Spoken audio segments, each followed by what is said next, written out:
భారతంలో మనం భీష్మ పర్వం తర్వాత ద్రోణ పర్వం చూస్తాం.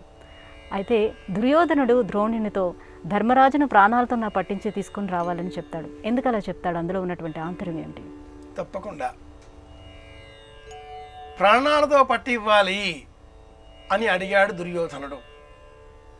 భీష్మ పర్వం 10 రోజుల యుద్ధం అనంతరం ద్రోణాచార్యుడిని సర్వసైన్యాధ్యక్షుడిగా ప్రకటించిన అనంతరం గురువు ద్రోణుడు శిష్యుడిని వాత్సల్యంతో చూసి, ఏం కావాలి నాయనా కోరుకో అన్నాడు. తెలియక కాదు, తెలిసి. ఒకవైపున ప్రాణాలకు సంబంధించినంత వరకు అసలు అపమృత్యువు లేదు, మృత్యువే లేదు అన్నటువంటి భీష్ముడు అంపశయ్య మీద పడ్డాడు. ఇచ్ఛామరణం, తలుచుకుంటేనే ప్రాణాలు విడిచేటటువంటి శక్తి గలవారు మరి ఒకరు ద్రోణాచార్యుడు. ఇప్పుడు సర్వసైన్యాధ్యక్షుడిగా ప్రకటింపబడిన తరువాత ఏం కావాలి అని అడగగా దుర్యోధనుడు ఏం అక్కరలేదు, ధర్మరాజుని ప్రాణాలతో పట్టి బంధించి ఇవ్వండి చాలు అన్నాడు. ఆంతర్యం ఏమిటి అంటే, ఒకవేళ ఏవైనా కారణాల చేత ధర్మరాజును ద్రోణాచార్యుడు అంతం చేస్తే ఇప్పటికే ఆగ్రహోదగ్రులైన ఆ పాండవులలో భీమార్జునులను అడ్డుకునేవారు ఇక ఉండరు. ఎన్నో రోజుల యుద్ధం కొన్ని గంటలలో ముగించేంత శక్తి కలవారు ఆ ఇద్దరు. భయంకరమైన అస్త్రాలు కలవాడు అర్జునుడు, ఇంకా ప్రయోగించడం లేదు.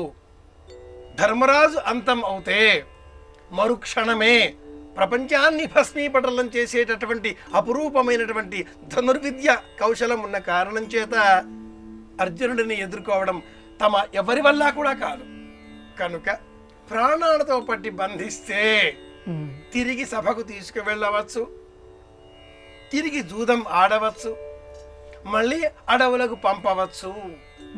ఇంతటి ఆలోచన మనసులో చేసుకున్న తదుపరి దుర్యోధనుడు ఏం కావాలి అనగా ప్రాణాలతో పట్టి బంధించి ఇవ్వండి అని అడిగాడు. ద్రోణ పర్వంలో దుర్యోధనుడి ఆంతర్యాన్ని మనం సంస్కృత భారతంలో ఒక్కసారి పరిశీలన చేస్తే, ఆహా ఎంత కపటి ఈ దుర్యోధనుడు అని మనకు తెలిసి వస్తుంది.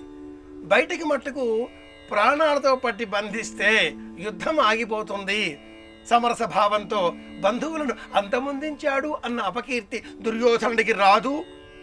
మళ్ళీ సామరస్యపూర్వకంగా సంధి ప్రయత్నాలు, ప్రాణాలతో ఉన్నారు కదా, ఇలా ఆలోచిస్తుంది ఈ లోకం. ఇంతటి ఆలోచన ఆ దుర్యోధనుడి మనస్సులో ఉంది. ప్రాణాలతో పట్టి బంధిస్తే మళ్ళీ పాచికలాడవచ్చు. ఇంత కుతంత్రం కాబట్టే అతడు దుర్యోధనుడు అయ్యాడు. సుయోధనుడు అన్న పేరు ఇలా మార్చింది చరిత్ర. ఇది నేపథ్యం.